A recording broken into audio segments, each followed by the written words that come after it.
The sound of helicopter blades had barely stopped echoing in my ears when I pulled into my driveway in Chesapeake, Virginia, and saw what those absolute lunatics had done to my property. There, sitting right in the middle of my backyard, where my fire pit used to be, was a massive white gazebo complete with lattice work, hanging flower baskets, and a ridiculous wooden sign that read Meadowbrook Community Gathering Space. My hands tightened on the steering wheel of my truck until my knuckles went white. I had been deployed in Kuwait for 8 months. 8 long months of desert heat, terrible food, and counting down the days until I could come home to my house. The house I had bought with my own money. The house that sat on my own land. And now these HOA parasites had built a structure on my property without my permission. I sat there for a solid minute, just staring at this monstrosity. The gazebo was not small. It was at least 15 feet across, with a proper shingled roof and decorative posts. Someone had spent serious money on this thing. They had also trampled my grass, removed my fire pit that my dad and I had built together before he passed, and apparently decided that my property rights meant absolutely nothing. My neighbor, Tom Richardson, came walking over as I got out of my truck. He had been watering his lawn and had that uncomfortable look people get when they know something bad happened and they are about to be the ones to explain it. "Oliver," he said, his voice cautious. "Welcome back, man. I tried to call you, but I guess you were already in transit." "Tom, what the hell is that doing on my land?" I gestured at the gazebo, my duffel bag still slung over my shoulder. Tom grimaced. "The HOA president, Margaret Pennington, she got it in her head about 3 months ago that the neighborhood needed a community space. Your lot is apparently the most central location in the development, so she decided it should go here. On my property. Without asking me." She tried to say that according to some old covenant from when these houses were built in 2018, there was a provision for community use of certain spaces. I read the thing myself when she was going around telling everyone about her plan. It was complete nonsense. The covenant talks about maintaining common areas like the retention pond and the entrance landscaping. Nothing about building on someone's private property. I dropped my duffel bag on the ground. And nobody stopped her. Tom looked embarrassed. Some of us tried. Jerry Kowalski from 3 houses down actually went to one of the HOA meetings and told her this was illegal. She told him he was being selfish and not thinking about the community. Then she fined him $300 for having his trash cans visible from the street after pickup hours. She fined him for questioning her illegal construction project. That's Margaret for you. She's been president for 2 years now, and it's gone completely to her head. Last year she tried to ban anyone from parking their own cars in their own driveways overnight because she said it looked trashy. When people ignored her, she started leaving passive-aggressive notes on windshields. I stared at the gazebo again. There were even little solar lights along the posts. How many people signed off on this? The HOA board is just 3 people. Margaret, her friend Susan Dolly, and Ken Morrison, who basically never shows up to meetings and rubber stamps whatever Margaret wants. They voted to approve the project 2-0 with Ken abstaining. Margaret claimed she had implied consent from you because you didn't respond to the letter she sent. What letter, exactly? She said she mailed you a letter to your deployment address informing you of the project. Whether she actually sent it or not, who knows? But she used your lack of response as consent. I felt my jaw clench. I had dealt with a lot during my deployment. Equipment failures, supply issues, the constant stress of being in a hostile environment. But at least in the military, there were clear rules and chains of command. This HOA dictatorship was something else entirely. "Where does Margaret live?" I asked. Oliver, man, maybe take a day to decompress before you. Where does she live, Tom? He sighed. 2 streets over. The big colonial with the wrap-around porch. You cannot miss it. She has about 40 garden gnomes in the front yard. Garden gnomes. She has garden gnomes, but she tried to ban people from parking in their own driveways. I said it does not make sense. None of what Margaret does makes sense. I picked up my duffel bag. I am going to unpack, take a shower, and then I am going to deal with this. Tom nodded slowly. For what it is worth, a lot of us are glad you are home. Maybe you can finally stand up to her in a way the rest of us have not been able to. I went inside my house. Everything was exactly as I had left it, which was both comforting and strange. My coffee mug was still in the sink from the morning I had left for the airport. My civilian clothes were in the closet, unworn for 8 months. The silence was deafening compared to the constant noise of the base. But I could not relax. Every time I glanced out my back window, I saw that gazebo sitting there like an insult. After I showered and changed into jeans and a t-shirt, I went out to examine it more closely. The construction quality was actually pretty good, which somehow made it worse. They had not just slapped together some cheap structure. This was a professional job with proper footings. I could see where they had poured concrete into the ground. They had really committed to building this thing on my property. There were even decorative benches inside the gazebo and a small table. A laminated sign attached to one of the posts listed community gathering space rules, including no smoking, no alcohol, no profanity, and a reservation system for private events that required HOA board approval. A reservation system for a structure on my private property. I pulled out my phone and started taking pictures. I documented everything. The gazebo itself, the property line markers that clearly showed it was on my land, the sign with its ridiculous rules, the concrete footings, and the damage to my lawn. Then I went back inside and started looking through the mail my neighbor had been collecting for me. Sure enough, there were several envelopes from the Meadowbrook HOA. I opened them in chronological order. The first was dated 6 months prior and was a general newsletter about neighborhood beautification projects. The second, from 5 months ago, mentioned in a small paragraph that the HOA was exploring options for a community gathering space. The third letter, from 4 months ago, stated that the HOA had identified an ideal location and would be moving forward with the project pending final approvals. Nowhere in any of these letters did it specifically say they were building on my property, and none of them asked for my permission or consent. The fourth letter, dated 3 months prior, thanked residents for their patience during the construction process and included a passive-aggressive paragraph about how community improvements required everyone to make small sacrifices for the greater good. Small sacrifices. They had built a permanent structure on my land and called it a small sacrifice. I called the Chesapeake City Planning Department, but it was already past 5 in the evening and I got a recording.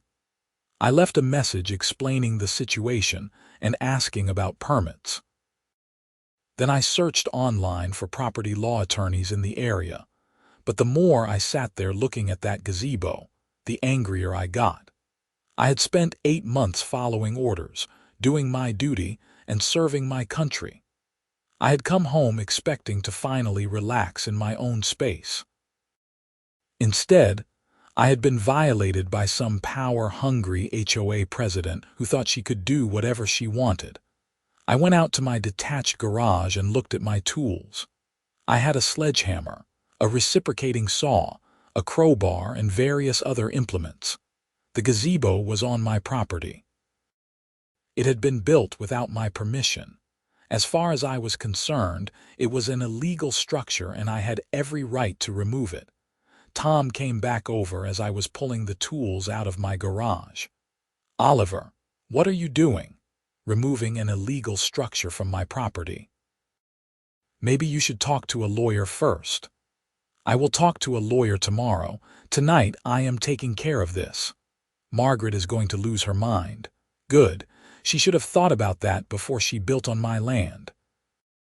I started with the benches and table, carrying them out of the gazebo and setting them on the curb.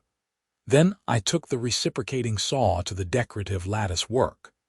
The sound of the saw cutting through wood was deeply satisfying.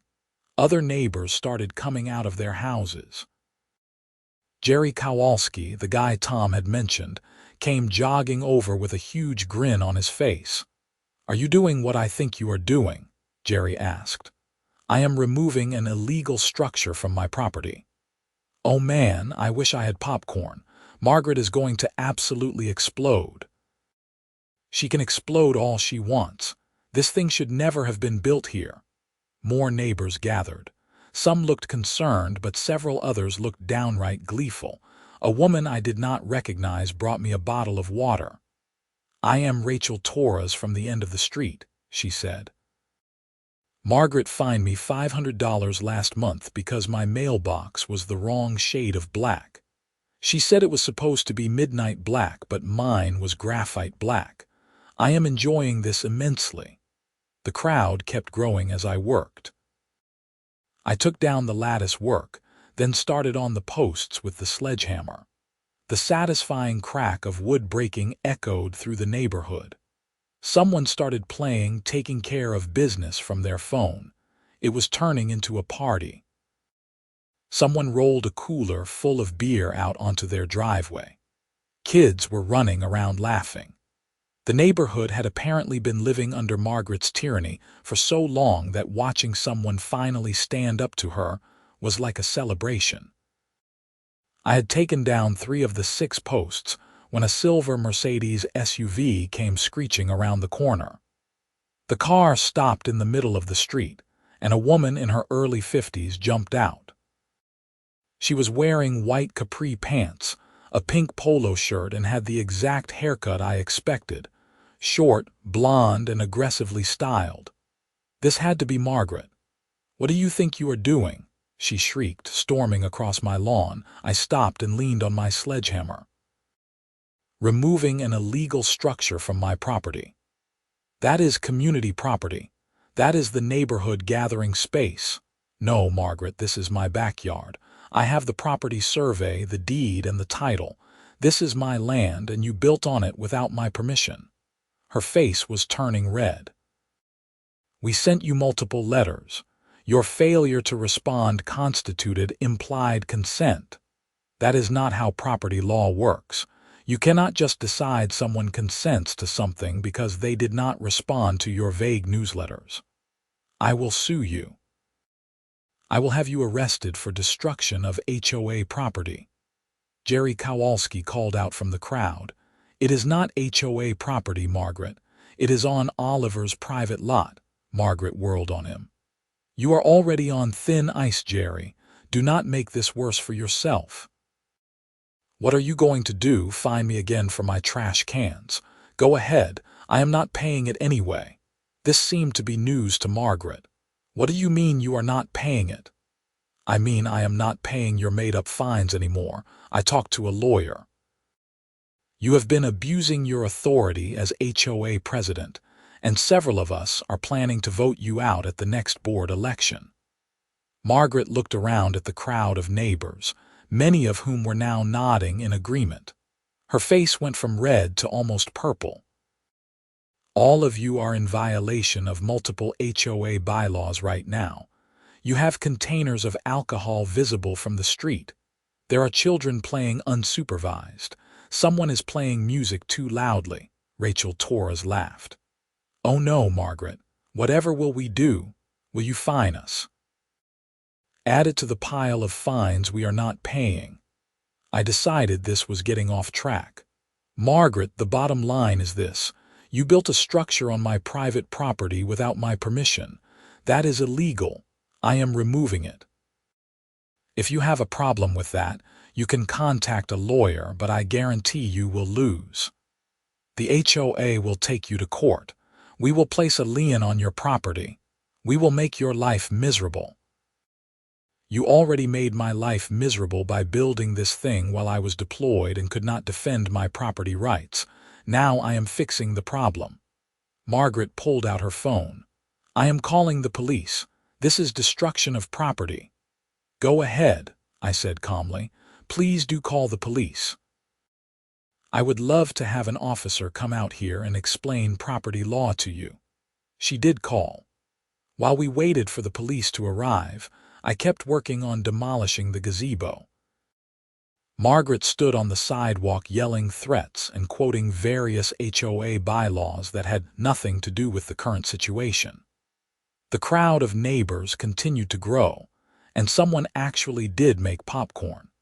2 Chesapeake police officers arrived about 20 minutes later. They looked confused by the scene, me with a sledgehammer, a partially destroyed gazebo, and about 30 neighbors having an impromptu block party. Evening, officers, I said, setting down my sledgehammer. I am Oliver Fletcher. I own this property. The older officer, whose name tag Reed Harrison, looked at the gazebo and then at me. Someone called about destruction of property. Margaret pushed her way forward. Yes, I am Margaret Pennington, president of the Meadowbrook HOA. This man is destroying our community gathering space. Officer Harrison held up a hand. Madam, let me get some information first. Sir, can you explain what is happening? I pulled out my phone and showed him the photos I had taken earlier. I returned home from deployment today to find this gazebo had been built on my property without my permission. I have the property deed and survey inside if you would like to see them. The gazebo is entirely on my private lot. The HOA president decided to build it while I was overseas and unable to contest it. The younger officer, Martinez, walked around examining the property line markers. This does appear to be on private property, madam. Margaret's voice went shrill. We have the right to use community spaces as outlined in the neighborhood covenant. Do you have a copy of this covenant? Officer Harrison asked. It is on file with the HOA records. I have a copy inside, I interrupted. I will get it for you. I went inside and grabbed the covenant paperwork along with my property deed.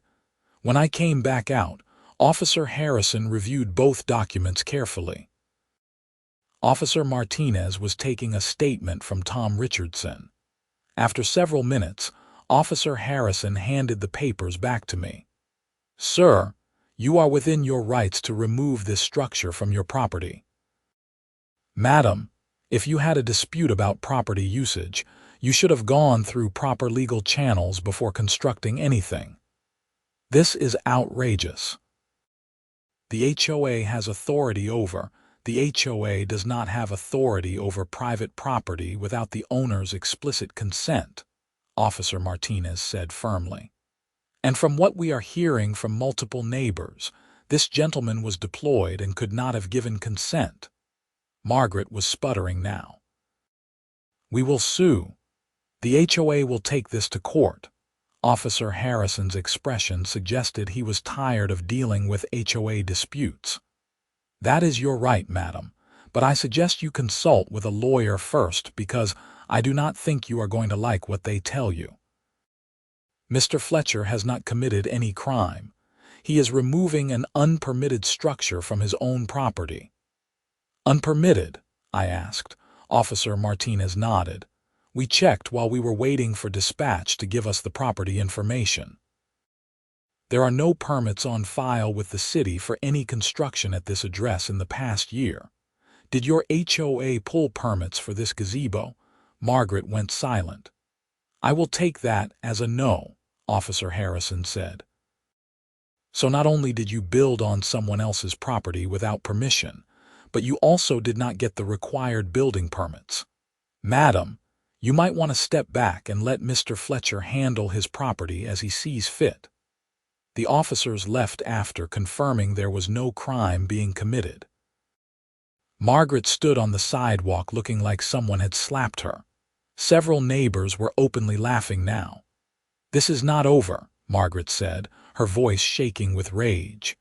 "The HOA board will meet tomorrow, and we will discuss appropriate measures." "The appropriate measure is for you to accept that you messed up and leave me alone," I said. "But if you want to dig this hole deeper, be my guest." She got in her Mercedes and peeled out down the street. The crowd of neighbors erupted in cheers.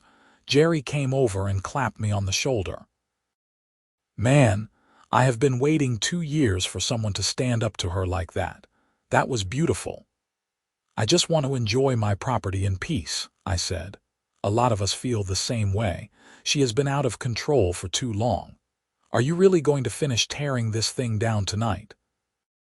I looked at the gazebo, now missing most of its decorative elements and half its support posts. "I am going to take down enough of it so nobody can use it.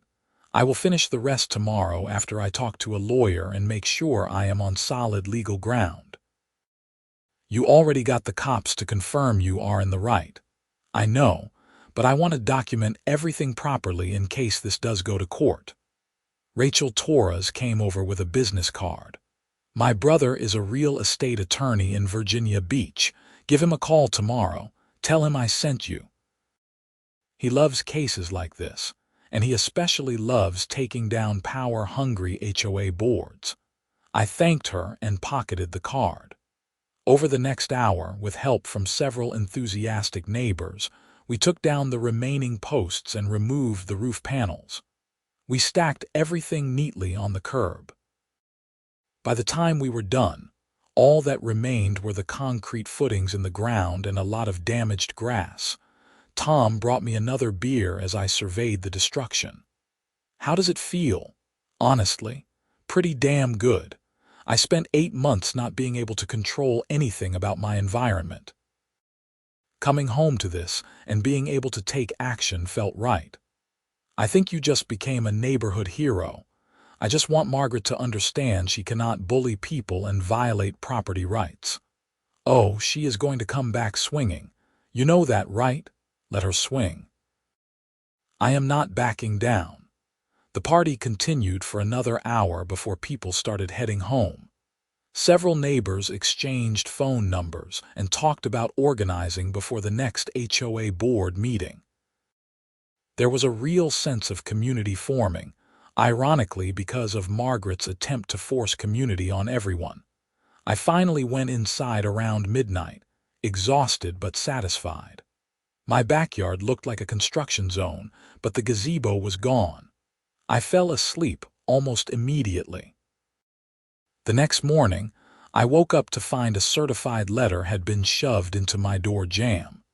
It was from the Meadowbrook HOA and was marked urgent. I opened it while drinking my coffee. The letter informed me that I was being fined $5,000 for destruction of HOA property, violating community standards, creating an eyesore, and hosting an unpermitted gathering. It demanded immediate payment and stated that failure to comply would result in a lien being placed on my property. I took a picture of the letter and called the number on the business card Rachel had given me. Her brother, David Torres, answered on the second ring. "Rachel already called me this morning and told me everything," he said after I introduced myself. "This is exactly the kind of case I love. HOAs have way too much unchecked power, and Margaret Pennington sounds like a nightmare. She is threatening to put a lien on my property for $5,000. She can threaten all she wants. Here is what is going to happen. I am going to send her a cease and desist letter explaining that she built an unpermitted structure on your private property, that you had every legal right to remove it, and that any attempt to fine you or place a lien will result in a countersuit for harassment, trespassing, and conversion of property. I am also going to point out that she failed to obtain building permits, which is a violation of city code. How much is this going to cost me? First consultation is free. If this goes to court, we will work out a payment plan. But honestly, I do not think it will get that far." Once Margaret talks to a real lawyer instead of just assuming she can do whatever she wants, she will back down. You have a lot of faith in her common sense. David laughed. Fair point. But even if she is too stubborn to back down, the HOA board can vote to overrule her. And from what Rachel told me, it sounds like a lot of your neighbors are ready to revolt. We talked for another 20 minutes about the specifics of my case. David asked me to send him copies of all the letters from the HOA, my property deed, the survey, photos of the gazebo before and after demolition, and the police report from last night. The police did not write up a formal report since no crime was committed, I said. That actually helps us. It shows that law enforcement agreed you were within your rights. But call the station and ask if they have any record of the call. Even a dispatch log would be useful. After I hung up with David, I spent the morning gathering all the documentation he needed. I also called the city planning department and spoke with someone about the lack of permits for the gazebo. The woman I talked to, Jennifer, sounded alarmed. "Let me look up your address," she said. I heard typing in the background. No, there are definitely no permits issued for any structure at your property in the past 2 years. If someone built something without permits, that is a code violation. Can you send someone to document that? Absolutely. We take unpermitted construction very seriously. I can have an inspector out there this afternoon. The inspector, a middle-aged man named Paul, arrived around 2 o'clock. He took photos of the concrete footing still in my yard and the pile of demolished gazebo materials on the curb. He also measured everything and took notes. This was a substantial structure, Paul said. This would have definitely required permits, engineering approval for the footings, and possibly approval from the county depending on the size. Who did you say built this? The HOA president, Margaret Pennington, authorized it. I do not know who the actual contractor was. Paul frowned. The homeowner of record is responsible for ensuring permits are obtained. Since this was built on your property, technically you could be held liable. My stomach dropped. But I did not authorize it. I was deployed overseas. Do you have documentation of your deployment? I showed him my military orders and my return travel documents. Paul nodded and made notes. Okay, that should cover you. I will note in my report that the structure was built without your knowledge or consent while you were on active military duty. The HOA president could potentially be held liable instead. This is going to be an interesting case for our legal department. There is more, I said. The HOA is now trying to fine me $5,000 for removing the illegal structure. Paul's eyebrows went up. Are you kidding? They built an unpermitted structure on your property without your consent, and now they are trying to fine you for taking it down. That is exactly what is happening. I am going to recommend that our city attorney's office look into this HOA. This sounds like a pattern of overreach and possibly harassment. After Paul left, I felt a bit better. I was building a solid case with documentation from multiple official sources. If Margaret wanted to push this, I was ready. That evening, Tom came over with news. There was an emergency HOA board meeting this afternoon. Susan Dolly resigned from the board. Why? Apparently her husband is a lawyer, and when she told him what Margaret had done, he lost it. He told Susan she needed to distance herself from this immediately, or she could be personally liable in a lawsuit. She sent an email to all the homeowners announcing her resignation and stating she had not been fully informed of the gazebo project details. So Margaret is losing allies. Fast. Ken Morrison also sent an email saying he never actually voted to approve the gazebo construction. He claims Margaret told him they were just discussing potential ideas for community improvement, not approving a specific project. Margaret might be in serious trouble. It gets better. I talked to 5 other neighbors today who want to sign a petition to remove Margaret as HOA president. We only need a majority of homeowners to call for a special election. There are 42 houses in the development, so we need 22 signatures. We already have 15. I was not sure how I felt about becoming the catalyst for a neighborhood rebellion, but I could not deny it felt good to see people standing up for themselves. The next morning, I woke up to a pounding on my front door. When I opened it, Margaret was standing there with a man in an expensive suit. "Mr. Fletcher," the man said in a smooth voice, "I am Richard Sterling, attorney for the Meadowbrook HOA. May we come in?" "No," I said flatly.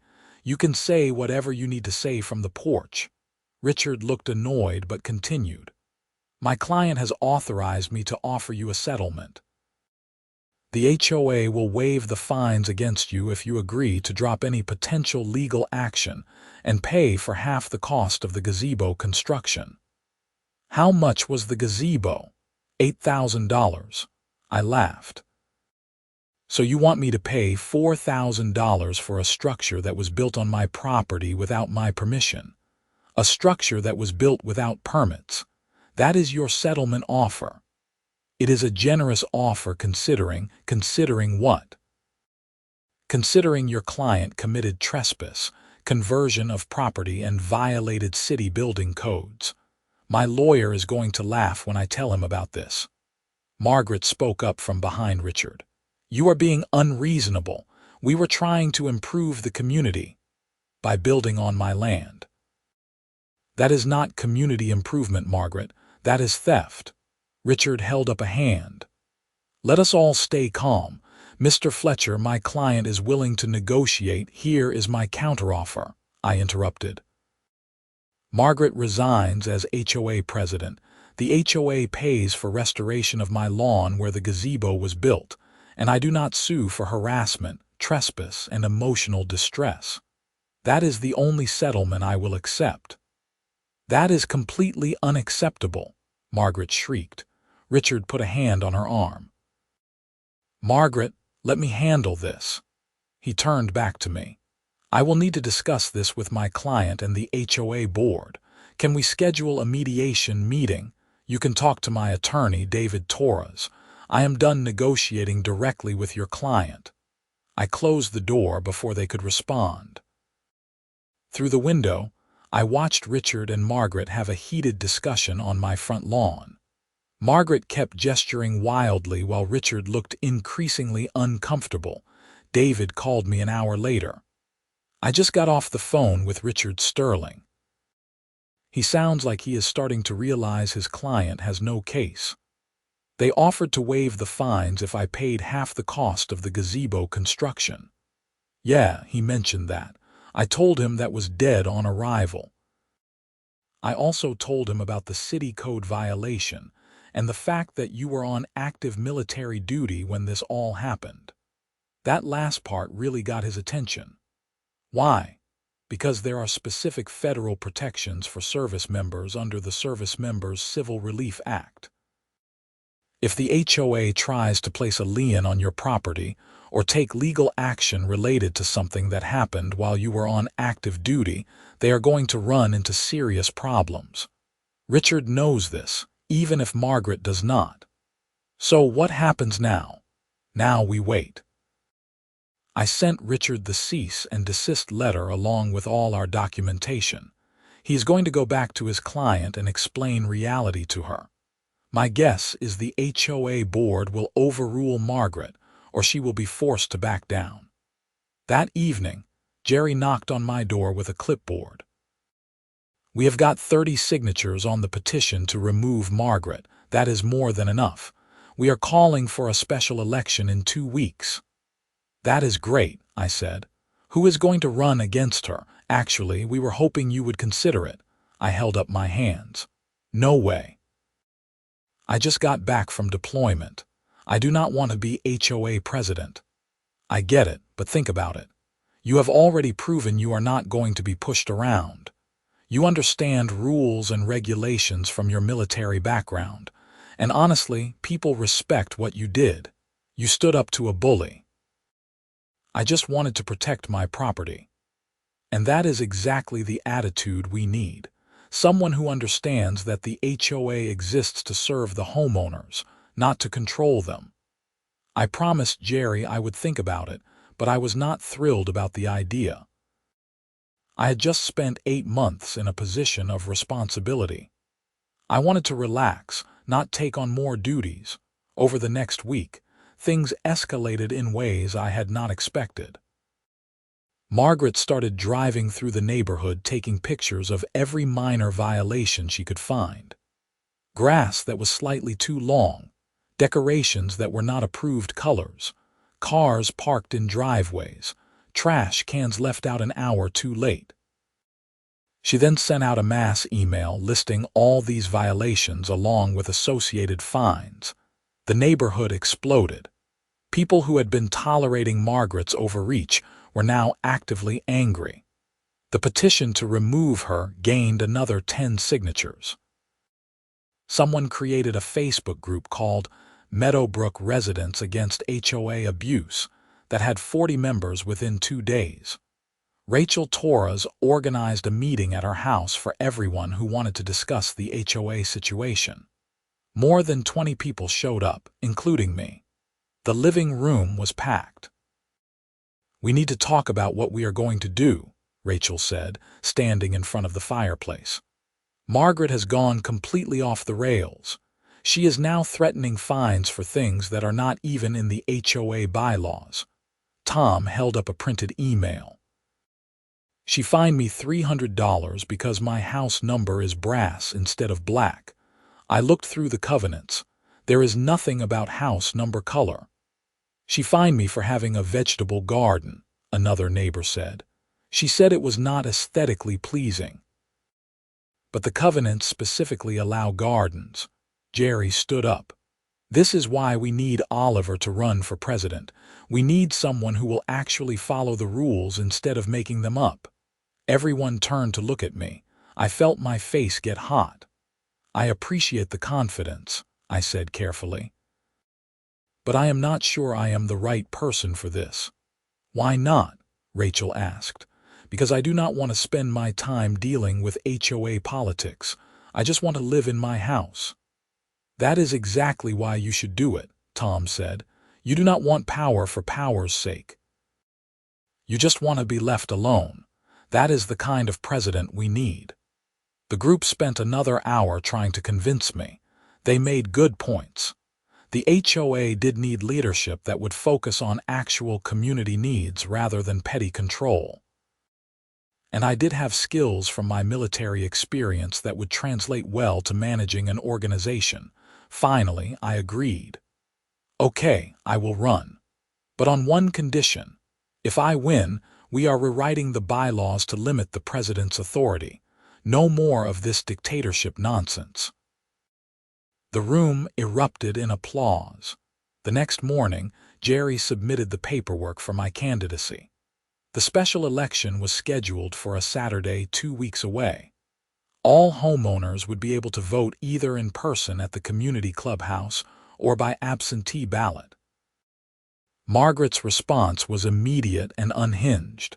She sent an email to all residents stating that I was unqualified, reckless, and destructive.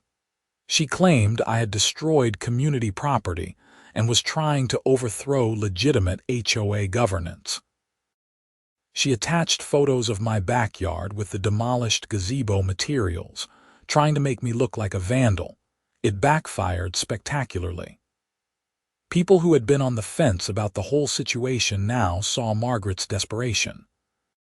Several residents replied all to her email pointing out that she had built on my private property without permission. David Torres called with an update on the legal situation. Richard Sterling contacted me again. The HOA board held a closed session meeting and voted to formally withdraw all fines against you. They are also agreeing to pay for restoration of your lawn. Margaret agreed to this. Margaret was outvoted. Ken Morrison finally grew a spine and voted against her. With Susan Dolly already resigned, it was 1-to-1, and they had to bring in the alternate board member, Patricia Hughes, to break the tie. Patricia voted to drop the case. So it is over. The immediate legal issue is over. However, I would still recommend keeping documentation of everything in case Margaret tries something else, and there is still the matter of the code violation. What is happening with that? The city's legal department is reviewing the case. They could decide to fine the HOA, fine Margaret personally, or just issue a warning. That is out of our hands. I felt a huge weight lift off my shoulders. The legal threat was gone, my lawn would be restored, and I could focus on the election. Over the next 2 weeks, the campaign was intense. Margaret went door to door trying to convince people to vote for her. She promised new amenities, better landscaping, and stricter enforcement of neighborhood standards. She was essentially promising more of what people were already upset about. I took a different approach. I talked to neighbors about what they actually wanted from the HOA. Most people wanted basic services, maintaining common areas, organizing neighborhood events, and handling legitimate issues. Nobody wanted constant fines and harassment. Rachel helped me put together a simple platform: transparent governance, reasonable rules enforcement, and respect for property rights. We printed flyers and distributed them to every house. The Friday before the election, Margaret made one last desperate move. She sent an email claiming that I was being investigated by the city for code violations, and that voting for me would bring legal trouble to the entire neighborhood. It was completely false, and I had the documentation to prove it.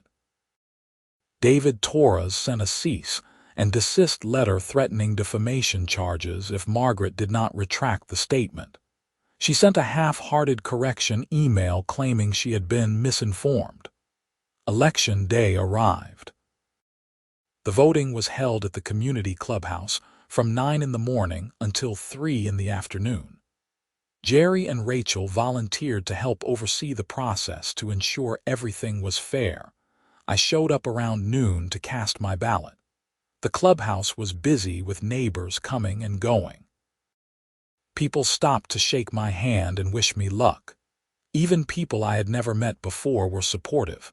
Margaret was there too, lurking near the entrance and glaring at everyone who came in. She tried to approach me, but I ignored her and went inside.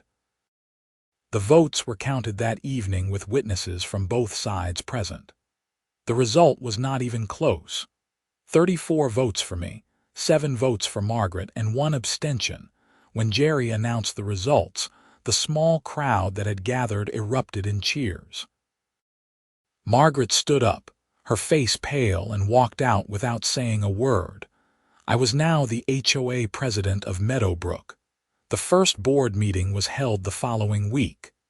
Ken Morrison had also resigned after the election, so we needed to elect new board members. Rachel Torres and Tom Richardson both agreed to serve. We also brought in Patricia Hughes, who had voted to drop the case against me, as our secretary.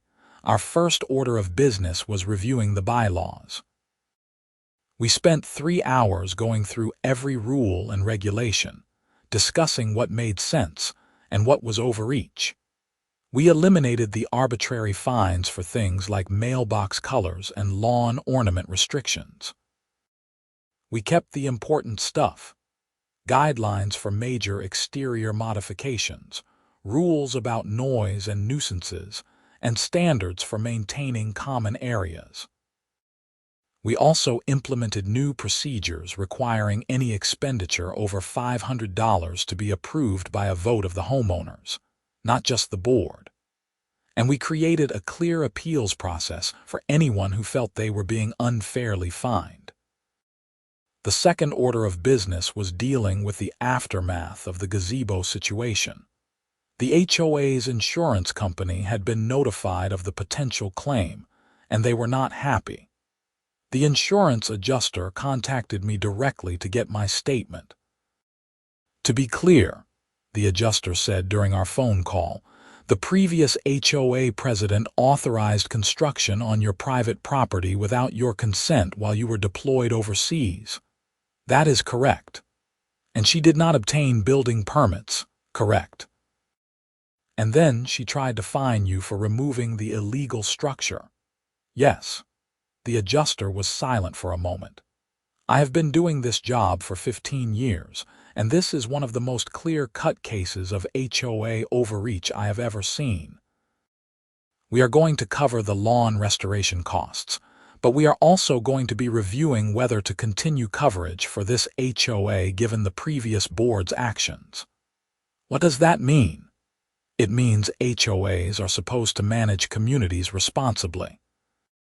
If a board goes rogue and starts violating property rights and city codes, that is a liability we might not want to cover.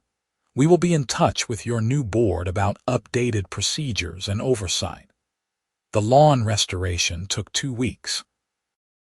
A professional landscaping company removed the concrete footings, brought in new topsoil, and reseeded the entire area. They even rebuilt my fire pit using photos I had from before. The HOA's insurance covered all of it. By the time it was done, my backyard looked better than it had before Margaret's gazebo project. I invited Tom, Jerry, and Rachel over for a fire pit evening to celebrate. "To property rights," Jerry said, raising his beer. "To standing up to bullies," Rachel added. "To having a normal HOA again," Tom finished. We sat around the fire talking about the changes we wanted to implement in the neighborhood. Real improvements, like fixing the broken streetlights at the entrance and organizing a community garage sale. Things that actually brought people together instead of driving them apart. "Whatever happened to Margaret?" I asked. "I have not seen her around." Rachel pulled out her phone. "You did not hear. She is putting her house up for sale. Apparently she cannot handle not being in charge anymore." "Seriously?" "Yep. It went on the market yesterday. I guess she would rather leave than live in a neighborhood where people do not worship her." Part of me felt bad, but mostly I just felt relieved. Margaret had caused a lot of damage with her power trips and disregard for people's rights. The neighborhood would be better off without her constant drama. A month after the election, I got a call from Paul, the city inspector who had documented the unpermitted gazebo. "I wanted to let you know that the city attorney's office has decided to fine the Meadowbrook HOA $1,500 for the code violation. The fine is being assessed against the HOA as an entity, not any individual." "What about Margaret personally?" "There was discussion about holding her individually liable since she authorized the construction, but ultimately the city decided that HOA business is HOA responsibility. However, this violation is now on record.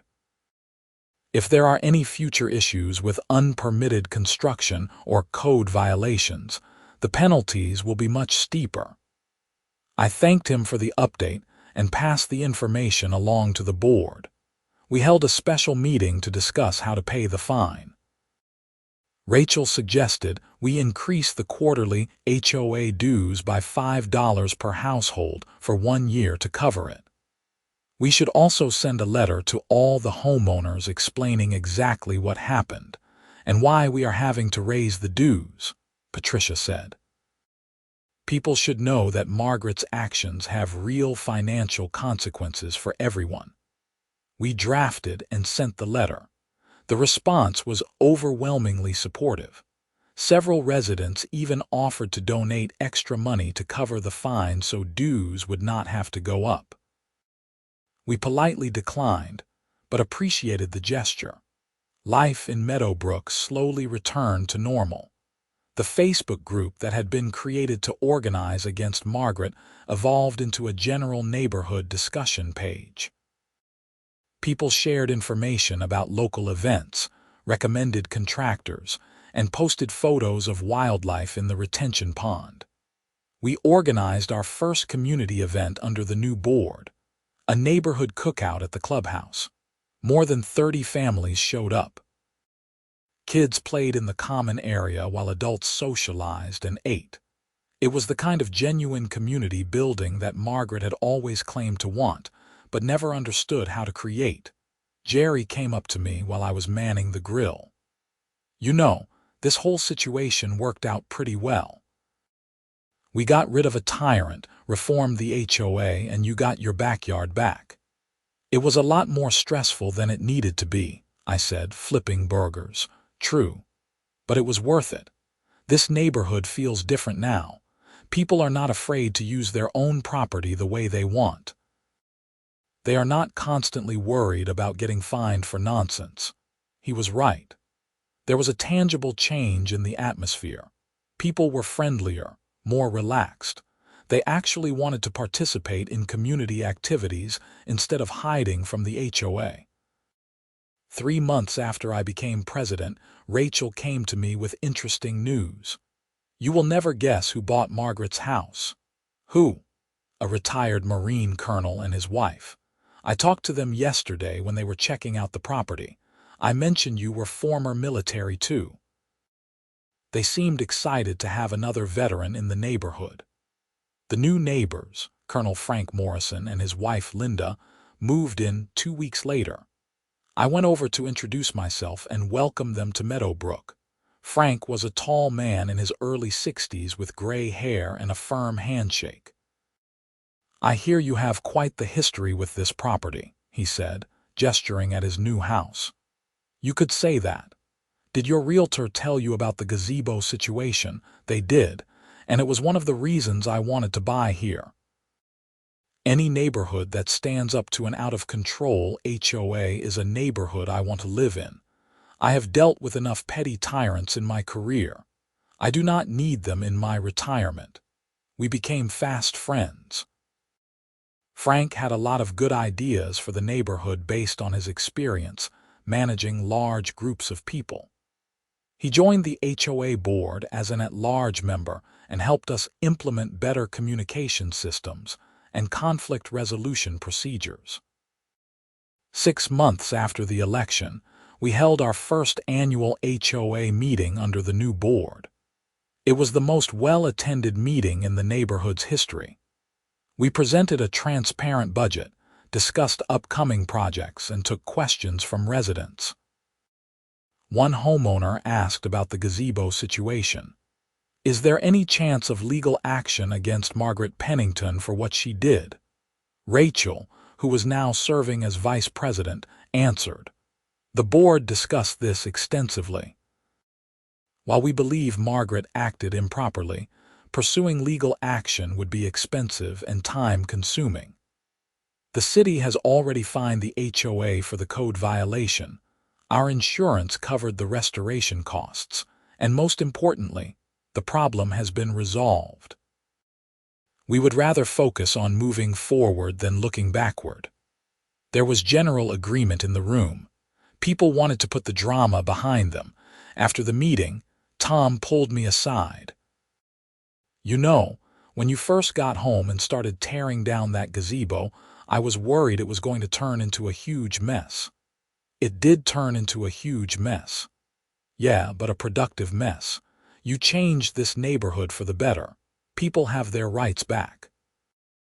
The HOA actually serves the community now instead of controlling it." "I just wanted my backyard back." Tom laughed. "Yeah, and you got that plus a whole lot more.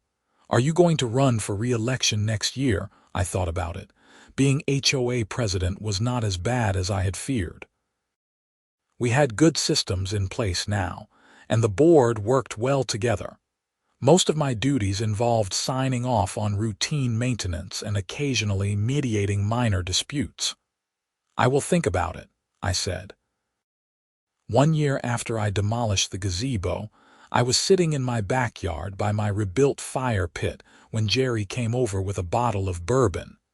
"Anniversary celebration," he said, holding up the bottle. "1 year since you became the neighborhood hero."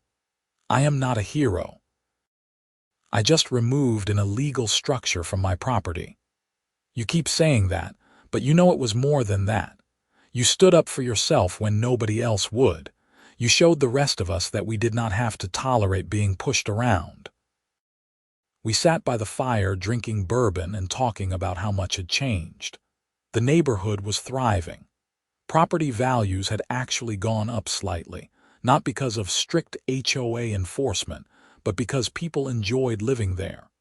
Several houses that had been considering selling decided to stay. "Did you ever hear what happened to Margaret after she moved?" I asked. Jerry grinned. "Oh, you are going to love this. She moved to a neighborhood in Newport News. I have a friend who lives there. Apparently, Margaret tried to join their HOA board immediately and started pushing for all kinds of strict rules. The existing board shut her down hard. They had heard about what happened here and were not having any of it. So she is just a regular resident there." "Yep. No power, no authority, just another homeowner. I hear she is miserable." Part of me felt a twinge of sympathy, but mostly I just felt relieved that she was someone else's problem now. The fire crackled and popped as we sat in comfortable silence. My backyard, the backyard that had been violated by an illegal structure, was finally mine again. The grass had grown in thick and green. My fire pit was rebuilt and better than before. And I was surrounded by a community that had come together to reclaim their rights and their neighborhood. I thought about everything that had happened since I came home from deployment. The shock of seeing the gazebo, the confrontation with Margaret, the legal battles, the election, and the slow process of rebuilding trust in the HOA system. It had been exhausting and stressful, but ultimately worth it. "You know what the best part is?" Jerry said, breaking the silence. "What? You came home from serving your country, found your property rights violated, and you fixed it. That is what America is supposed to be about, standing up for your rights, not letting bullies push you around. Making things better for everyone, not just yourself." "That is pretty philosophical for someone 3 bourbons in," Jerry laughed. "Fair point, but I mean it. You did good, Oliver." We stayed out by the fire until late, talking about plans for the neighborhood, upcoming events, and life in general. When Jerry finally headed home, I sat alone for a few more minutes, looking at my backyard. The military had taught me a lot of things: discipline, leadership, how to work under pressure. But this experience with the HOA had taught me something different. It taught me that sometimes standing up for yourself means standing up for everyone. That community is not about control or conformity, but about mutual respect and cooperation. I went inside feeling genuinely content for the first time since coming home from deployment. My house was mine. My land was mine. And my neighborhood was finally a place where people could live freely without fear of arbitrary punishment or overreach. The gazebo was gone, but something better had been built in its place. A real community. Over the following months, the neighborhood continued to improve. We organized quarterly social events including cookouts, holiday parties, and a summer movie night where we projected films onto the side of the clubhouse. Attendance was always strong, and people genuinely seemed to enjoy these gatherings. The HOA board settled into a productive rhythm. We met once a month to handle routine business and only called special meetings when something truly required immediate attention. Our philosophy was simple: handle the essentials efficiently and stay out of people's way otherwise.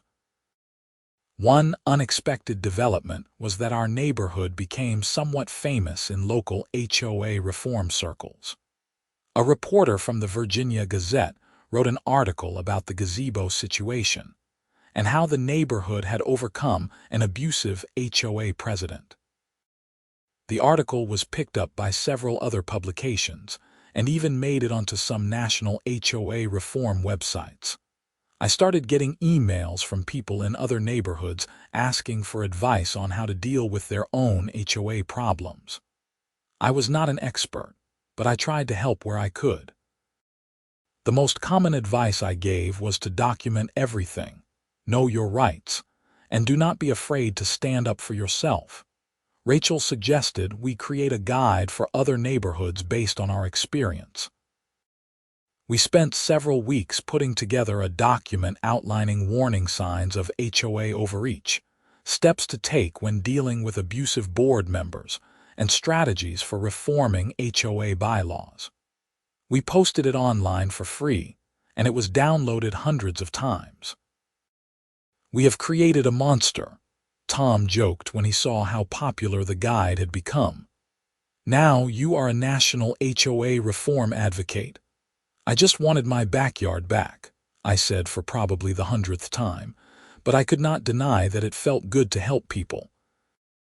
I had been in a position where I felt powerless and violated, and I had found a way to fight back. If sharing that experience helped others do the same, then something good had come from the whole mess.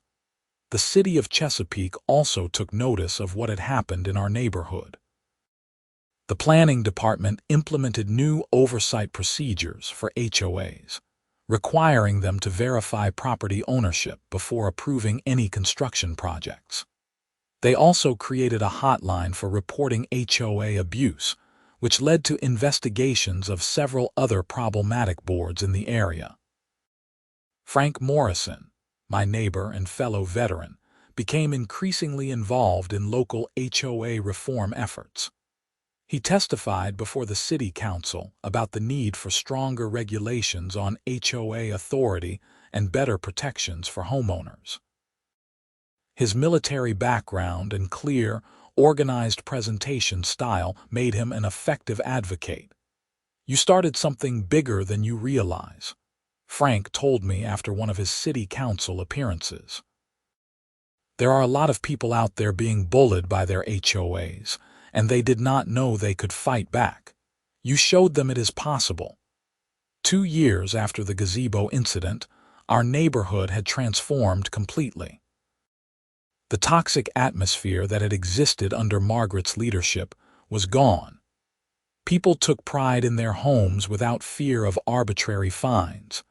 Neighbors looked out for each other instead of reporting each other for minor violations.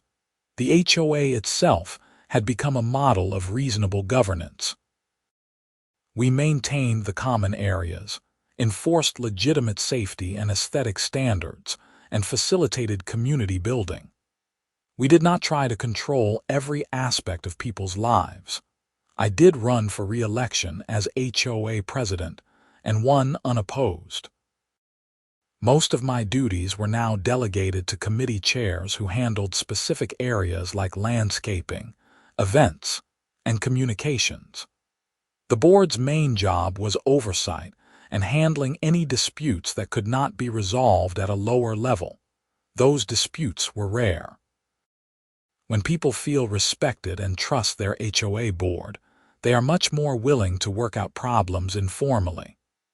We only had to hold formal hearings twice in 2 years, and both times the issues were resolved amicably. My backyard, the site of the original conflict, had become my favorite place to relax. The grass had grown in perfectly, and I had added some landscaping around the fire pit. I often sat out there in the evenings, sometimes alone and sometimes with neighbors, enjoying the peace. One evening, almost exactly 3 years after I had demolished the gazebo, I was sitting by the fire pit when my phone rang. It was an unknown number, but I answered anyway. "Is this Oliver Fletcher?" a woman's voice asked. "Yes, who is this?" "My name is Susan Harris. I am a producer for a home renovation show on cable. We are doing a series about HOA conflicts, and we would love to feature your story." I almost laughed. "I appreciate the interest, but I am not looking to be on TV." "I understand, but hear me out. We would not just be covering the conflict. We would be showing how your neighborhood turned things around and became a model for reasonable HOA governance. It could help a lot of people." We talked for a few more minutes. Susan was persuasive, but I was not interested in becoming a reality TV character. I had dealt with enough drama and just wanted to live my life quietly. "Let me think about it," I finally said, knowing I was going to say no but not wanting to be rude. "Of course. I will email you some information about the show and you can discuss it with your neighbors. We would need their participation too." After I hung up, I sat staring at the fire. The idea of having cameras follow me around and dramatizing the gazebo incident for entertainment was deeply unappealing. But Susan had a point about it potentially helping other people. I brought it up at the next HOA board meeting. The response was mixed. "Absolutely not," Patricia said immediately. "We have finally gotten past all the drama. I do not want to bring it back up just for some TV show." Rachel was more thoughtful. "I see Patricia's point, but think about how many people reached out to us after the newspaper article. If this show could reach even more people and help them stand up to abusive HOAs, maybe it is worth considering." Tom shook his head. "TV shows always twist things for drama. They would probably make us all look crazy." Frank, as usual, had a measured perspective. "I think we should decline for now but keep the door open for the future. If this show is legitimate and they are willing to commit to portraying things accurately, it might be worth revisiting in a year or two when we have even more distance from the events." We put it to a vote and decided to decline the TV show offer but thank them for their interest. I sent a polite email to Susan explaining our decision and suggesting she contact us again in the future if they were still interested. Life continued peacefully in Meadowbrook.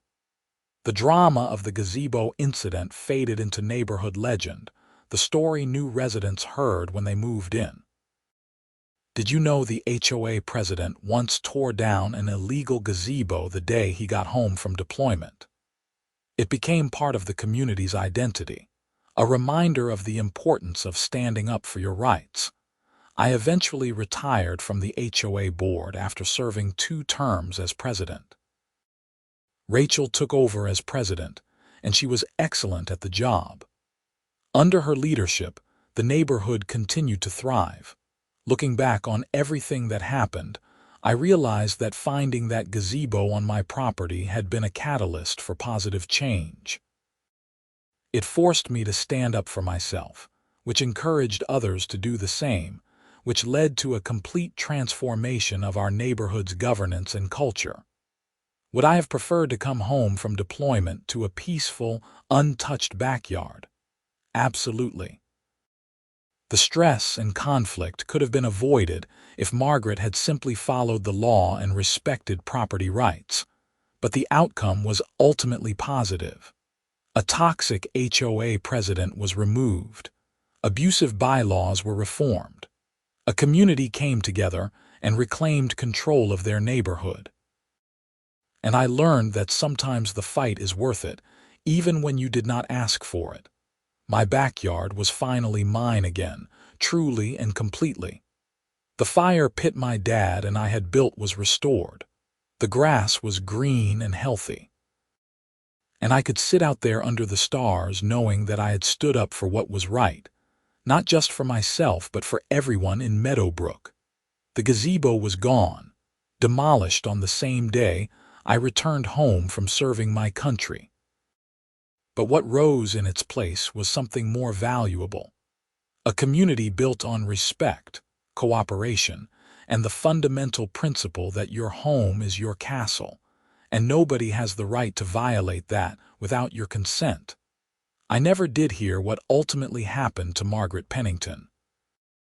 She disappeared from our lives as completely as her gazebo had disappeared from my backyard.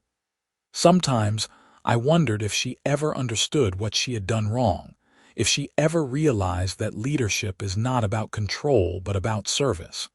But mostly, I did not think about her at all. I was too busy enjoying my property, my freedom, and my community. The neighborhood kids played in the common areas. Neighbors chatted across fences. The HOA handled its responsibilities efficiently and stayed out of people's business otherwise. This was how it was supposed to be. This was what I had fought for, both overseas and in my own backyard.